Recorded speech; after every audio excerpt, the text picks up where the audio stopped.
잠언 3장 5절에서 6절 말씀을 통해서 지혜자로 사는 길이라는 제목으로 여러분과 같이 말씀을 나누고자 합니다. 옛날에 고집이 센 사람 하나가 그리고 똑똑한 사람 하나가 있었습니다. 근데 둘의 어느 날 다툼이 일어나게 됐습니다. 큰 다툼이 일어나게 됐는데 다툼의 이유가 뭐였냐면 4 곱하기 7이 뭐냐라는 문제였습니다. 고집이 센 사람이 4, 7은 27이다 라고 우겼고요. 똑똑한 사람은 4, 7은 28이다 라고 이야기를 했습니다. 자, 4, 7은 모르세요? 4, 7? 네, 욕한 거 아니죠? 네, 4, 7은 28입니다. 근데 계속 우기는 겁니다. 답답한 사람이, 똑똑한 사람이 너무나 답답한 마음을 가지고 도저히 우리가 해결이 안 되니까 우리 고을원님을 찾아가자. 고을원님을 찾아가서 이 시시비비를 좀 가려줄 것을 요청하자라고 얘기하고 고을원님을 찾아갔습니다. 그리고 나서 둘이 왜 싸웠는지에 대해서 이야기를 하니까 고을원님이 너무 한심하다는 눈으로 그 고집이 센 사람과 그리고 똑똑한 사람을 쳐다보았습니다. 그리고 고집이 센 사람에게 이렇게 물었습니다. 4, 7이 뭐라고? 그러니까 27이죠. 근데 이놈이 자꾸 28이라고 우기는 거 아닙니까? 4, 7은 27인데. 그 말을 원님이 듣고 있다가 한숨을 한번 푹 내쉬더니 그래, 4, 7은 27이라고 한 놈을 놓아주고 28이라고 한 놈한테 곤장 10대를 쳐라 라고 이야기를 했습니다. 그러니까 이 사람이, 고집이 센 사람이 거봐, 네 머리 믿고 똑똑하다고 그렇게 하더니 4, 7은 27인데 그러면서 아주 의기양양 비아냥거리면서 그러면서 나갔습니다. 그리고 나서 이 사람이, 이제 똑똑한 사람이 곤장을 맞으면서도 너무 억울한 것입니다. 아니 어떻게 4, 7이 27입니까? 28이지. 어떻게 이렇게 원님이 나를 이렇게 때릴 수가 있습니까? 곤장을 치라고 말할 수가 있습니까? 그랬더니 원님의 대답이 뭐였는지 아십니까? 4, 7은 27이라고 하는 놈하고 싸운 네가 문제다 라고 얘기를 했답니다. 고집이 센 사람하고 싸운 네가 문제지 네가 틀리다는 얘기가 아니라 4, 7은 27이라고 우기는 사람하고 싸우는 너가 문제다 라고 이야기를 하면서 계속 곤장을 쳤다고 합니다. 우리가 이 세상을 살아가면서 지혜자로 산다라는 건 사실 쉬운 일이 아닙니다. 지혜롭게 말하기도 쉽지 않고요. 지혜롭게 행동하기도 쉽지 않습니다. 어떨 때는 저는 누가 좀 내 삶의 행동을, 내 삶의 말을 미리 좀 책임져주고 이야기를 해주고 행동하게 해주면 참 좋겠다라는 생각이 들 때도 있습니다. 이렇듯 지혜자의 삶은 어렵지만 우리의 삶에서 중요한 또한 삶의 그런 또 부분이기도 합니다. 앞선 예화처럼 내가 맞다고 생각하는 것, 맞다고 생각하는 것이 아니라 맞는 것, 그것을 맞는 그것을 어떻게 풀어가고 어떻게 설명하고 어떻게 또한 이야기하느냐는 그건 지혜자의 몫입니다.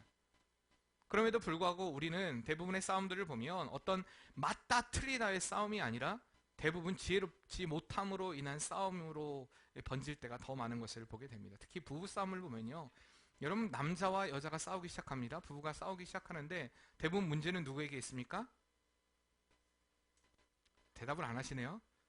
남자분들, 문제는 누구에게 있습니까? 여자분들, 문제는 누구에게 있습니까? 그렇죠. 제가 그럴 줄 알았어요.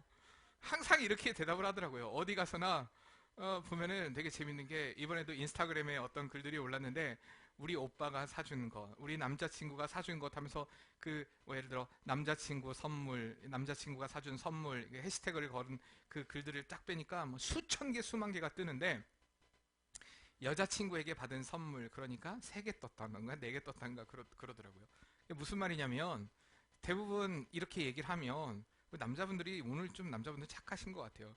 문제가 남자라고 얘기했는데 제가 볼 때 문제가 남자인 경우도 많이 있지만 사실 여자가 우길 때가 좀 많이 있습니다. 그렇죠? 이렇게 정리를 하죠. 남자가 문제는 많지만 우기는 건 여자가 더 많다. 뭐 이렇게 정리를 합시다. 그러면 사실 그럴 때가 많아요. 둘의 싸움이 사실 싸움이 될 법한 일도 아닌데만 싸웁니다.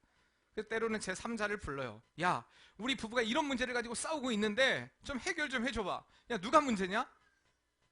근데 가만히 이야기를 듣고 있다가 이 사람이 생각하기를 분명히 이건 여자가 잘못한 겁니다. 그 사람이 생각할 때. 그래서 여자가 확실히 잘못한 게 맞는 것 같아 라고 이야기를 했습니다. 이야기를 하고 그리고 나서 남자 편을 들어줬죠. 그러니까 거봐, 내 말이 맞지 않냐고 그러면서, 그러니까 여자도 더 이상 말도 안 하고 흥치뿡 하면서 이제 나가버렸습니다.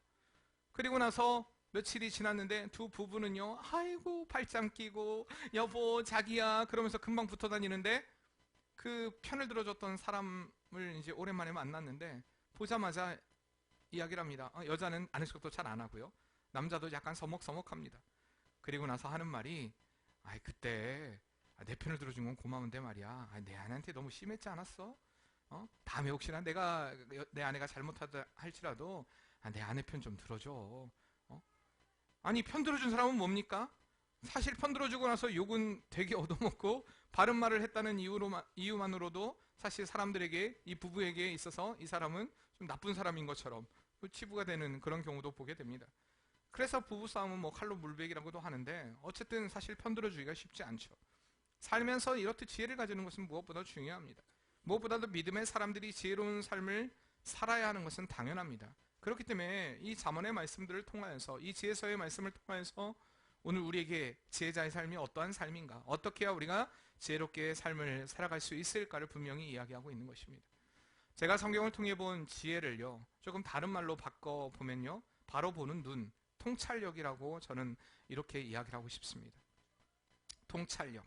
영어 성경, 우리 국어 사전에 보면 통찰력에 대해서 그렇게 많은 설명들은 되어 있지 않은데, 영어 사전에 보니까 이 통찰력의 의미를 다양한 각도에서 설명을 해놨더라고요. 통찰력, 인사이트라고 하는 이 통찰력을 보여줌, 이해, 식견, 또 비전이라고 해서 우리가 비전, 보통 바라보는 눈, 시야, 때는 시력이라고도 얘기하는 그 비전으로도 해석을 해놨고요. 그 다음에 디서닝이라고 해가지고 파악하는, 분별력이 있는, 그리고 이성적인 모든 면에서 이런 그런 이야기들을 해놨더라고요. 여러분, 이러한 예리한 능력, 바로 보는 능력, 이 통찰력이 우리의 삶의 진정한 지혜라는 사실입니다. 상황 파악을 잘하는 것들.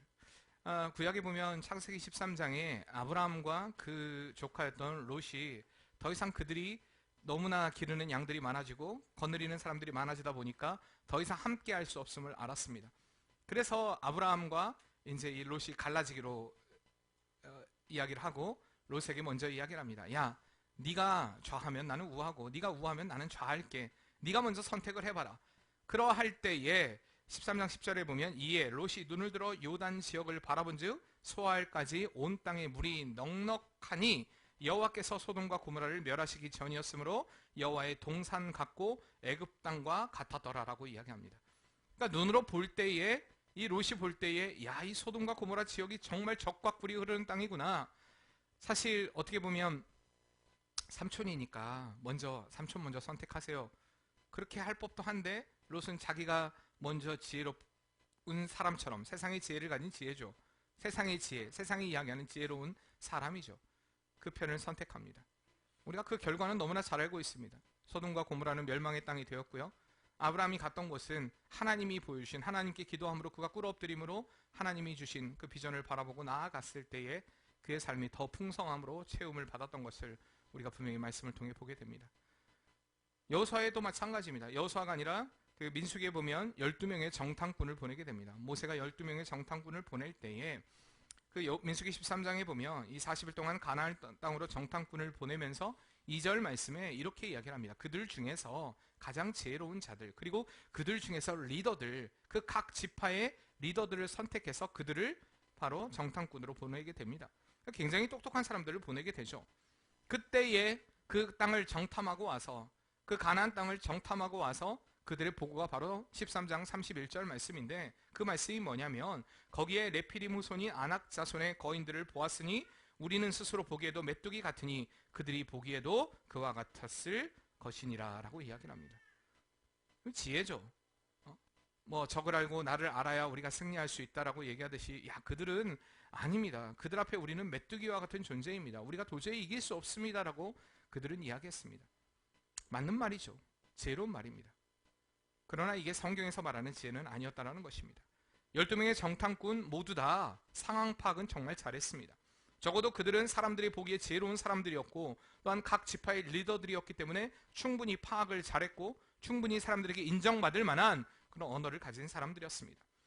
그러나 그들 중에 참된 지혜를 가진 사람은 2명뿐이었다는 것입니다. 바로 여호수아와 갈렙뿐이었습니다. 믿음의 눈을 가진 사람, 통찰력을 가진 사람은 두 사람뿐이었다는 것입니다. 여기에서 우리는 바로 세상의 지혜 그리고 하나님이 말씀하시는 지혜의 차이가 있음을 알 수가 있습니다. 하나님이 주신 지혜를 가진 사람들은요, 현실의 상황이 아니라 미래를 바로 볼 수 있는 눈을 가진 지혜의 사람이어야 한다는 사실입니다. 지금의 현실이 어떠한가? 지금의 상황이 어떠한가? 내가 지금 이 상황을 바라보니 이렇다라는 현실을 이야기하는 그게 지혜가 아닙니다. 사실 여러분들의 삶 가운데 어떤 문제가 있고 어떤 어려움이 있고 어떤 상황 가운데 대충 내가 머리가 돌머리가 아닌 이상은 그런 상황에 대해서는 다 파악할 수 있습니다. 알 수 있습니다. 여러분들 교회 안에서도 마찬가지입니다. 어떤 하나님의 일을 할 때에 내가 상황이 이렇지 않습니까? 지금 현재가 이렇지 않습니까? 지금 우리 교회가 이렇지 않습니까? 라는 이야기를 할 수 있는 사람은 너무나 많습니다. 적어도 저도 좋은 머리를 가지고 파악할 수 있습니다. 그러나 그게 중요한 것이 아니라는 것입니다. 하나님께서 우리 교회를 향한 비전, 우리 교회를 향한 뜻, 정말 이 상황 가운데 보여주시고자 하시는 그 참된 그 믿음의 통찰력을 가지는 것, 이것이 바로 우리의 삶의 진정한 지혜라는 것입니다. 이것을 좀 더 다른 말로 하면 영성입니다. 믿음의 영성을 가지는 것. 그러니까 성경에서 이야기하는 지혜는요, 우리의 삶의 영성입니다. 하나님과 함께하는 영성, 이 영성을 가질 때 우리가 진정한 지혜자가 될 수 있다는 것을 분명히 우리에게 말씀하고 있는 것입니다. 야고보서에 보면 엘리야의 영성에 관해서 이야기합니다. 그가 기도할 때에 3년 6개월 동안 비가 오지 않고 또다시 기도할 때에 비가 오는 그 믿음의 영성, 우리와 성정은 같으나 그가 기도할 때 그런 역사가 일어났던 것처럼 우리가 믿음의 눈을 가지고 하나님이 주신 그 마음을 가지고 이 세상을 살아갈 때에, 하나님이 주신 지혜로 살아갈 때에 우리의 삶을 통해 놀라운 능력이 나타난다는 것입니다. 이것이 바로 지혜입니다. 그러니까 자꾸 여러분들이 현실을 바라보면요, 인간의 지혜를 가지고 현실을 파악하는 것, 이건 지혜가 아닙니다. 맞다 틀리다를 이야기하는 것은 세상이 말하는 지혜고요, 하등한 것입니다. 우리가 말하는 지혜는요, 그런 가운데 하나님이 어떻게 일하시고 역사하시고 이루어 가실 것을 바라보는 것, 이것이 바로 우리의 삶의 진정한 지혜고 통찰력이고 영성이라는 사실을 꼭 기억하시길 바랍니다. 우리의 삶에 이렇게 지혜를 가지고 살아가는 것, 어떻게 하면 지혜롭게 살아갈 수 있을까? 지혜서의 말씀들, 지혜서가 잠언만이 아닙니다. 잠언 그리고 전도서, 아가서를 통하여서 우리의 삶에 구체적으로 너희의 삶의 현장에서 어떻게 너희가 지혜자로서의 삶을 살아갈 수 있을까? 오늘 우리에게 이 말씀들을 통하여서 계속해서 일러주고, 성경은 일러주고 있다는 것입니다. 어떻게 우리 일상의 삶과 하나님이 주신 그 마음을 가지고, 영성을 가지고, 통찰력을 가지고 지혜롭게 살아갈 수 있을까? 과연 살아가는, 우리의 삶을 지혜롭게 살아가는 지혜가 무엇일까? 삶 가운데 정말 하나님을 발견하고 하나님과 함께 살아가면서도 이 세상에서 지혜롭게 살아갈 수 있는 그 방법을 오늘 이 지혜서의 말씀들을 통하여서 우리에게 가르쳐주고 있다는 것입니다. 그 말씀의 대부분요, 세상과 동떨어진 삶을 살라고 얘기하지 않습니다. 야, 너희는 세상을 멸시하고 무시하고 너희는 세상과 동떨어져 살아야 돼. 저 미국에 있는 아미시의 사람들처럼 이 세상에 전기도 쓰지 않고 옷은 검은 정장에 하얀 옷에 넥타이, 검은 넥타이를 메고 늘 모자를 쓰고 그렇게 무채색의 옷만을 입고 너희가 그렇게 거룩하게 살아야 돼. 하나님이 이걸 요구하시는 것이 아니라는 것입니다. 너희가 이 세상을 살면서 어떻게 지혜롭게 살아갈 수 있는가? 하나님이 주신 그 마음을 가지고, 믿음의 영성을 가지고 어떻게 우리가 살아갈 수 있는가? 이것을 오늘 우리에게 가르쳐주고 있다는 것입니다. 그렇다면 오늘 말씀을 통해 우리에게 가르쳐주는 지혜가 무엇인가? 과연 어떻게 우리가 지혜롭게 이 세상의 삶을 살아갈 수 있을까? 먼저 그 지혜의 첫 번째는요, 따라해봅시다. 하나님을 신뢰하라. 바로 이것입니다. 첫 번째는 하나님을 신뢰하라 합니다. 우리가 잠언 말씀의 총 주제 요절이 되는 말씀이 몇 장 몇 절입니까? 잠언 1장 7절입니다. 여호와를 경외하는 것이 지식의 근본이오늘 미련한 자는 지혜와 훈계를 멸시하느니라. 이게 바로 잠언의 주제 요절입니다. 잠언 1장 7절 말씀. 그 주제 요절과 걸맞게, 핵심 주제와 걸맞게, 그러니까 오늘 말씀 5절 역시도 바로 잠언의 핵심 주제의 말씀입니다. 다시 한번 읽어볼까요? 오늘 5절 말씀. 너는 마음을 다하여 여호와를 신뢰하고 내 명철을 의지하지 말라. 이게 잠언의 핵심이라는 것입니다. 너는 마음을 다하여 여호와를 신뢰하라. 하나님을 신뢰하라. 우리의 삶의 지혜는 먼저 맡기는 것입니다. 근데 그 맡김의 대상이 누구인가? 분명하게 성경은 그것에 대해서 이야기해주고 있는 것입니다. 너희가 맡기는 것이 지혜인데 누구에게 맡겨야 되는가? 다시 말하면 누구를 신뢰해야 되는가? 확실하게 우리에게 이야기해주고 있는 것입니다. 우리의 신뢰 대상은 누구라고요? 누구시라고요? 하나님이십니다. 아멘이십니까? 하나님이 우리의 삶의 신뢰 대상이라는 것입니다. 내 지혜, 내 지식, 내 의지, 내 생각, 내 판단이 아니라 하나님의 생각을 갖는 것, 하나님을 의지함으로, 하나님을 신뢰함으로 하나님이 주신 그 뜻으로 살아가는 것, 이것이 바로 우리의 삶의 진정한 지혜라는 것입니다. 여기서 이 신뢰하다라는 그 원어를 보면요, 원어의 원형이 뭐냐면 빠타흐라는 말입니다. 이 말이 무슨 말이냐면 신뢰하다, 확신하다, 안전하다는 뜻을 가지고 있는데, 좀 더 깊게 들어가 보면 완전히 신뢰함으로 그 몸을 상대에게 기댄다라는 의미를 가지고 있습니다. 우리가 걸을 수 없을 때 어린아이들이 보세요. 어린아이들이 용감하게 이제 아장아장 걸음걸이를 걷기 시작하면 애들이 특징들이 있더라고요. 다 아이들이 걷기 시작하면 제일 먼저 약간 올라가려고 하는 본능이 있습니다. 그렇지 않습니까? 어디든 올라가려고 하는 그런 본능을 다 가지고 있습니다. 저도 어릴 때 저 기억에는 없지만 그렇게 올라가기를 잘했대요. 어디든 무조건 올라가기로. 제가 사실 친가에 가면요 굉장히 똑똑한 사람인데 외가에 가면 굉장히 망나니였습니다. 어쨌든 그래요. 기억이. 이번에 돌아가신 그 막내 이모도 사실 저랑 나이 차이가 별로 안 나요. 6살 차이가 나는데, 그러다 보니까 항상 그 아버지 어머니의 사랑을 저한테 뺏겼다는 것 때문에 이분 고백하더라고요. 돌아가시기 전에. 그게 항상 너가 좀 진짜 미웠다고 그러더라고요. 그러니까 사실 저도 가끔 이렇게 이모라는 말이 아니라 누나 이렇게 이야기가 나올 만큼 그랬었는데, 어쨌든 그래요. 어쨌든 제가 그렇게 개망난이었대요.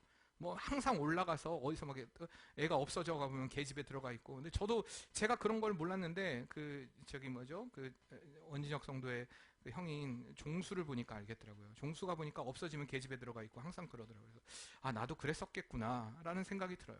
어린아이들을 보면 자꾸 어디로 올라가려고 하고 막 넘어서려고 하고 그런 마음들이 있습니다. 자기 힘으로 자기 다리로 안 되는데 그때 부모가 어떻게 합니까?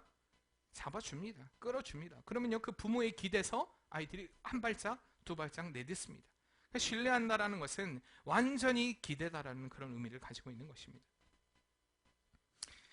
하나님께 온전한 내어맡김, 완전한 내어맡김의 삶을 살아가는 것. 뭐 성경에 이러한 방금 전에 얘기했던 아브라함 역시 마찬가지였습니다. 그의 삶의 모든 것을 주님께 맡김으로 하나님이 가라고 하는 그곳을 그는 갑니다. 여리고 성의 그 강력한 성이었던 그 여리고 성이 무너질 것이라는 것은 믿음의 눈으로 라합은 바라보았기 때문에 그는 완전히 하나님께 자신을 내어 맡깁니다. 여러분, 내어 맡김의 의미를 너무나 많이 볼 수 있습니다. 신약에도 마찬가지입니다. 베드로가요 주의 말씀에 의지하여 그물을 던졌다라고 이야기를 합니다. 그물이 찢어질 만큼 많은 것으로 채운 역사들, 하나님께 맡길 때 이런 기적들, 이러한 역사들이 일어나게 된다는 것입니다. 내 생각을, 내 전문성을, 내 판단을 다 내려놓기 시작할 때에, 때론 우리의 삶의 실패가 어디서부터 시작되느냐, 바로 내가 잘 알고 있다는 그것에서부터 문제가 시작되는 것을 많이 보게 됩니다. 왜? 잘 알고 있으니까 안 물어봅니다. 잘 알고 있으니까, 내가 잘 안다라고 생각을 하니까 안 물어봅니다. 묻지 않습니다. 그렇기 때문에 그게 날마다 문제가 되는 경우를 많이 보게 됩니다. 제가요 가끔 일을 하면서 이게 타일을 붙이는 분들을 봅니다. 저도 타일을 붙여보는데, 타일을 붙이는 게 벽은 잘 붙이겠는데 이상하게 바닥을 붙일 때마다 조금 힘들어요. 왜 힘들까? 왜 안 될까? 근데 이번에 확실하게 알았어요. 물어보면 되는데 안 물어보고 이렇게 가만히 쳐다보면서 그 사람들이 뭘 뿌릴까? 저는 압착 시멘트를 뿌렸는데 그분들은 백시멘을 뿌리더라고요. 왜냐하면 압착을 뿌리면 안 된대요. 안 된다는데 제가 한 번만 물어봤으면 되는데 안 물어보고 항상 압착을 뿌리니까 이게 뭔가 안 돼요. 근데 이번에 확실하게 알았습니다. 아, 그렇구나. 똑같이 하얀색이니까 그냥 하얀색 뿌리면 된다라고 생각을 했는데 아니에요. 성질이 다른 걸 뿌렸기 때문에 안 되는 것이었습니다. 우리의 삶의 문제도 마찬가지입니다. 내가 안다라고 생각하는 것, 그것이 우리의 발목을 잡을 때가 많이 있다라는 것입니다. 우리의 나라 말에 돌다리도 두드리고 건너라고 얘기합니다. 돌다리도 두드려 봐야 된다라고 이야기를 합니다. 돌다리는 내가 안다라고 생각하는 것, 내가 잘한다고 생각하는 것, 내가 맡기지 않아도 충분히 이 정도는 할 수 있다라고 생각하는 그 모든 것이 될 수 있습니다. 그러나 우리는 언제나 하나님께 묻고 두드려야 됩니다. 그 두드리는 것은 바로 기도입니다. 하나님께 물어봐야 돼요. 하나님, 이 길이 맞습니까? 이 선택이 맞습니까? 과연 이것이 옳은 길입니까? 기도하지 않으면요 자꾸 내 판단, 내 생각, 내 기준이 앞서게 됩니다. 물론 오늘 본문에 내 명철을 의지하지 말라. 여기 보면 5절에 내 마음을 다하여 여호와를 신뢰하고 내 명철을 의지하지 말라. 아, 그렇구나. 이제 내 경험, 내 지식, 내 판단, 이 모든 것이 다 쓸데없구나. 이걸 얘기하는 것은 아닙니다.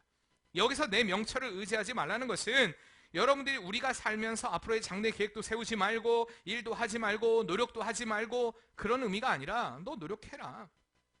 계획도 세우고 의지적인 노력도 해야 되고 네가 가진 전문성도 활용해야 되고 모든 것을 다 해야 된다. 너의 삶의 경험 중요하다. 그리고 열과 성을 다해야 된다. 이거 하나님의 뜻입니다. 근데 그에 앞서 먼저 네가 해야 할 것이 있다. 먼저 나에게 물어봐라. 나를 의지하고 나에게 기도함으로 하나님의 그 섭리와 하나님의 지식과 지혜를 따라 일하는 하나님 중심의 태도를 가지라는 것입니다. 같은 노력을 하지만 그 결과는 완전히 다릅니다. 내 인간적인 경험, 내 인간적인 생각, 내 인간적인 자람을 가지고 일하는 사람들과 그것을 내려놓고 주님 앞에 먼저 기도하고 그리고 그 안에서 내 전문성을 활용하는 것과는 완전히 확연하게 다른 결과를 맞이하게 된다는 것입니다. 사랑하는 성도님들, 우리의 삶에 먼저 늘 하나님께 물음으로 시작하시는 은혜가 있기를 바랍니다. 먼저 하나님께 신뢰하는 것입니다. 하나님, 내게 모든 것을 주님께 맡깁니다. 나의 삶을 책임져 주시옵소서. 이게 바로 신본주의 신앙입니다.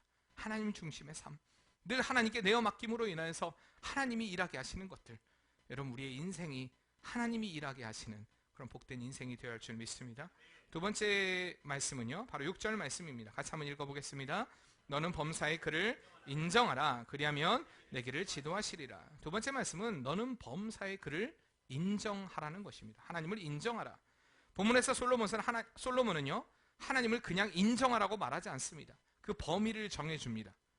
범위가 어디까지입니까? 네, 범사에 인정하라는 것입니다.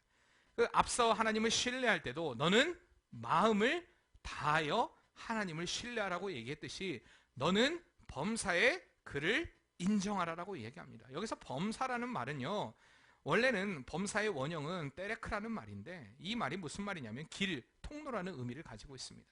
근데 여기서 파생된 그런 의미들이 많이 있는데 생애, 여정, 그리고 행동, 양식, 습관, 태도, 대화, 여행, 뭐 이런 의미를 가지고 있습니다. 따라서 이 본문에서 이야기하는 그 범사라는 그 의미는요, 삶의 영역에서 일어날 수 있는 모든 크고 작은 그 일들을 다 포함하고 있는 것입니다. 너의 삶의 모든 크고 작은 그 모든 일에 대해서 너는 하나님을 인정하라는 이야기입니다. 특히 이 솔로몬이 잠언을 기록할 때에 잠언의 대상이 누군지 아십니까, 여러분들? 잠언이 누구에게 썼을까요? 네? 학생들, 젊은이들에게 주는 말씀입니다. 특별히 젊은 사람들에게, 젊은이들에게, 학생들에게 그들 교훈하는 그런 말인데, 이 젊은이를 대상으로 기록했기 때문에 그것을 감안할 때 이 범사라는 그 의미는 너의 현재의 삶뿐만 아니라 앞으로 미래에 대한 계획, 미래에 대한 꿈, 너의 모든 비전, 그 모든 것을 포함하고 있다는 그런 의미로 분명히 볼 수가 있는 것입니다. 즉 이 젊은이들이 그의 삶에서 인정하는 범위가 지금 상황, 그리고 지금 드리는 예배, 지금 드리는 종교적인 영역, 이것에 한정된 것이 아니라 그것을 뛰어넘어 앞으로 너의 현재, 그리고 뿐만 아니라 미래까지 전 영역에 걸쳐 하나님을 인정하라는 그런 의미를 내포하고 있는 것입니다.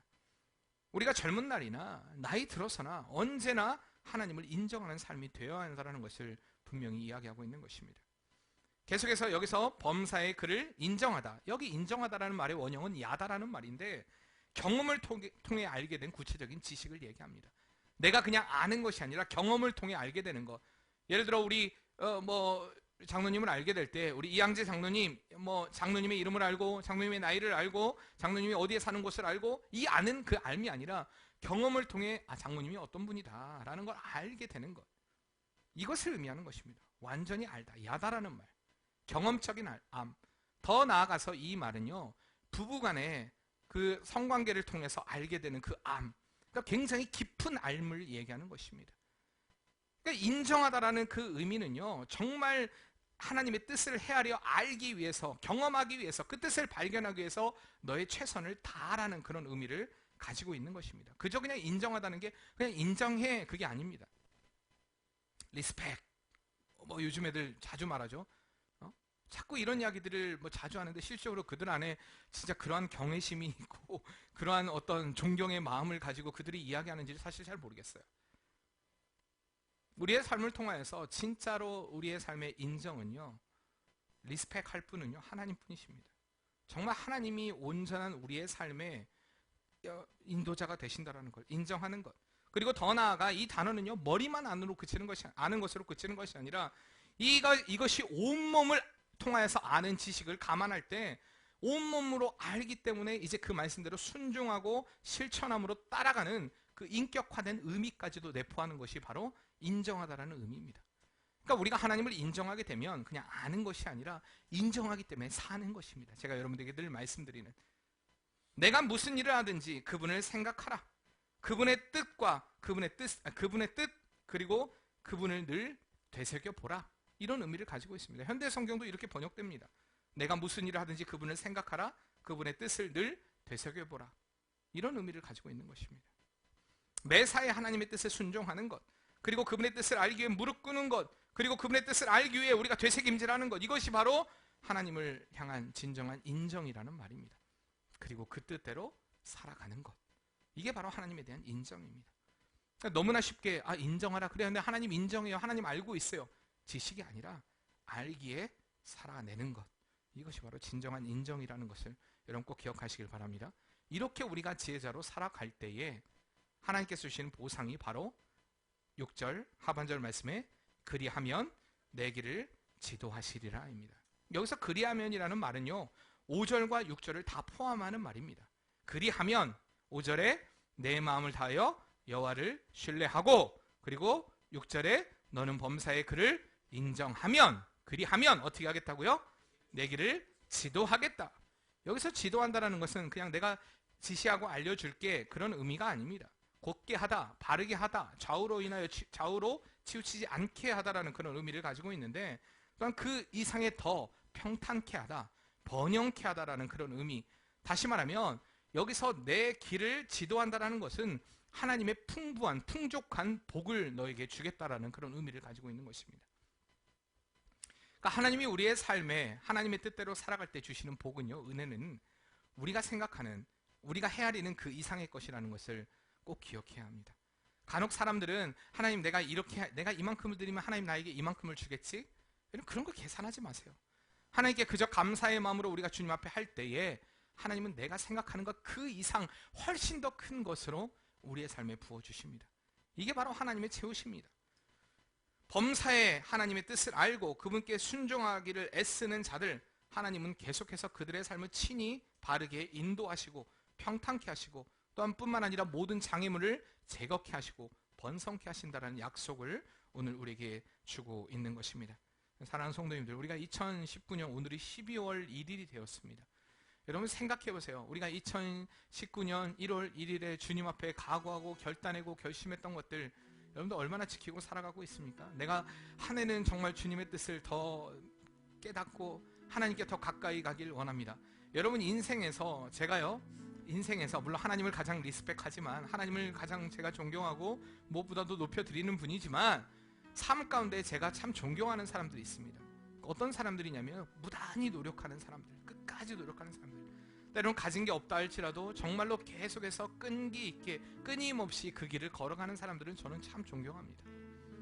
근데 그런 자들의 삶의 모습, 무엇보다도 우리가 하나님을 향해 그렇게 발버둥치는 모습은요 반드시 성장과 성수로 이어집니다. 여러분 잘 보세요. 정말 하나님의 말씀 앞에 우리를 비춰보시길 바랍니다. 내가 나 자신을 가장 잘 알지 않습니까? 과연 여러분 믿음의 성장을 이루었습니까? 믿음의 성숙을 이루었습니까? 하나님이 주신 분명히 지혜자의 길을 오늘 우리에게도 말씀해 주셨고, 분명히 우리의 처음 시작도 하나님의 그 뜻대로 살아갈 때 우리의 삶을 어떻게 이끌어 가실까를 분명히 우리에게 지도하고 알려주셨지만, 여전히 하나님께 집중하지 못하고 하나님을 바라보지 못하고 오히려 하나님께서 더 여러분 멀어져 가고 있지 않습니까? 여러분 지금 하나님과의 거리가 어느 정도 되십니까? 한번 여러분 생각해 보세요. 손으로 그리지 않아도 여러분 하나님과의 거리가 얼만큼이라고 생각하십니까? 작년 2018년보다 2019년 하나님과의 거리가 더 가까워졌습니까? 아니면 더 멀어졌습니까? 정말 지혜자는요 점점점 하나님께로 가까이 가는 길입니다. 우리의 삶의 끝에서 점점점 길이 좁아지잖아요. 점점점 길이 좁아지는 그 길 가운데 사람들은 이 좁은 길의 좁음만을 바라보지만 진짜 하나님의 사람들은요, 좁은 길 가운데 하나님만을 바라봅니다. 하나님만을 의지합니다. 여러분들 선을 그려보셨어요? 선을 그릴 때 어릴 때 저는 이렇게 38선도 많이 해보고요, 이렇게 오징어 그 넘기, 비행기 이런 것도 해보고 여러 가지를 많이 해봤습니다. 근데 항상 금 그릴 때 금이 삐뚤어지지 않을 수 있는 비결이 무엇입니까? 삐뚤지 않게 그리는 방법 아세요, 여러분들? 예? 잘 모르세요? 땅만 보고 빡 긋기 시작하면 어떻게 됩니까? 예, 완전히 딴 데로 가 있습니다. 목표를 딱 정해놓고요, 내가 저기까지 그리겠다라고 딱 막대기를 꽂은 다음에 거기를 보고 계속 가면요, 그 금은요 똑바릅니다. 우리의 인생도 마찬가지예요. 하나님만 바라보면요, 계속 그 길을 걸어가다 보면 하나님이 주시는 내 길을 지도하시고 인도하셨다라는 그 고백이 흘러나올 수밖에 없습니다. 근데 여러분의 인생을 통해서 그렇게 흘러나옵니까? 남들이 힘들다고 하지만 여러분, 2019년 벌써 우리가 12월이 되었습니다. 사람들이 2019년은 정말 힘들고 사람들이 너무나 많이 망할 것이고 굉장히 큰 어려움이 있을 것이고, 근데도 우리는 1년을 살아왔습니다. 또 앞으로 1년은 살아갈 것입니다. 근데 여러분 어떻게 살아가시겠습니까? 여전히 세상의 지혜에, 여전히 세상의 뜻에, 여전히 그 세상의 지혜에 그것을 의지하면서 그것을 붙잡고 점점 하나님과 멀어진 인생의 길을 걸어가시겠습니까? 아니면 점점 좁아지는 우리의 삶 가운데 하나님만 바라보고 하나님만 꿈꾸며 여러분 하나님과 가까이 그 길을 걸어가시겠습니까? 믿음의 선택이 우리에게 분명히 있어야 할 줄 믿습니다. 여러분, 12월이 그러한 달이 되어야 할 줄 믿습니다. 우리가 정말 주님을 바라보고 하나님, 내 길을 지도하시리라, 오직 하나님께 내어 맡기며 나의 길을 인도하시는 그 인도자 되시는 그 주님만 바라보며 의지하며 나아가는 복된 삶이 되기를 원합니다. 오직 하나님만 꿈꾸기를 원합니다. 간혹요, 우리의 삶이 사실 이렇게 되면 안 돼요. 우리가 이렇게만 바라보면 안 됩니다. 무슨 얘기인지 아시죠? 분명히 봐야 돼요. 지혜라는 것은 모든 것을 바라봐야 됩니다. 그런데 하나님이 주신 참된 지혜는요, 세상에 대해서는 바라볼 수 있는 눈을 가져야 되지만 하나님에 관해서만큼은 우리가 이래야 됩니다. 왜? 다른 어떤 것을 바라보지 않겠습니다. 하나님만 바라보겠습니다. 하나님만 의지하겠습니다. 하나님만 신뢰하겠습니다. 오직 하나님께만 인정받는 삶을 살기를 원합니다. 여러분, 그렇게 그 길을 걸어가다 보면 그 길의 끝에서 정말 주님이 주시는 그 평안함, 우리의 삶을 이끌어 가시는 그 은혜의 평안함 가운데 내가 춤출 수 있는 그런 역사들이 곧 일어나게 될 줄 믿습니다. 여러분, 그 주님을 바라보므로 승리하시길 바랍니다. 옆에 분들하고 인사합시다. 하나님께서 당신의 길을 반드시 인도하십니다. 선한 길로 인도하십니다. 생명의 길로 인도하십니다. 아멘이십니까? 여러분, 이 길의 끝에서 우리 다시 만나는 은혜가 있기를 바랍니다. 여러분들, 우리 믿음의 성도들이요, 정말 다시 만나는 은혜, 제가 참 많은 생각들을 합니다. 과연 우리가 그 끝에서 다시 만날 수 있겠죠? 그 믿음을 가지고 저도 살아가고 싶습니다. 여러분들, 정말 그 믿음의 길, 그 끝에서 다시 만나는 꼭 은혜가 있기를 바랍니다. 같이 우리 찬양합시다. 하나님은 너를 지키시는 너의 우편에 그늘 되시니 낮의 해와 밤의 달도 너를 해치 못하리. 하나님은 너를 지키시는 자, 하나님은 너를 지키시 너의 환난을 면케하시니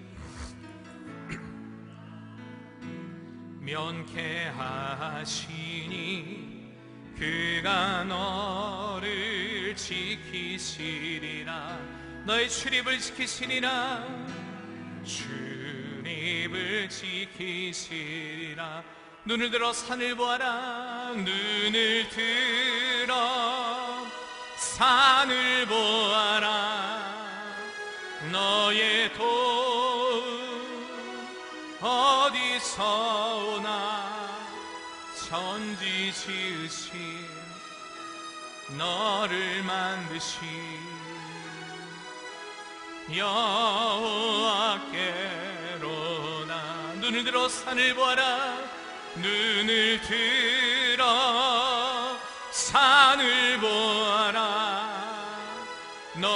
너의 도움 어디서 오나. 천지 지으신 너를 만드신 여호와. 다시 한번 우리가 그 주님을 바라며 우리의 두 손 높이 들고 눈을 들어 산을 보아라. 너의 도움 어디서 오나. 천지 지으신 너를 만드신 여호와께. 계속해서 우리의 두 손을 높이 들고 우리가 마음을 다하여 주님을 신뢰하길 원합니다. 하나님을 인정하길 원합니다. 범사의 주님을 인정하길 원합니다. 그리하면 내 길을 지도하시리라. 반드시 우리의 삶을 아름답게 이끌어 가실 우리가 그 주님을 바라봄으로 이제는 지혜자의 길을 걷기를 원합니다. 주님과 동행하는 은혜의 길을 걷기를 원합니다. 우리 다 같이 한번 주여 한번 부르고 동성으로 기도하겠습니다. 주여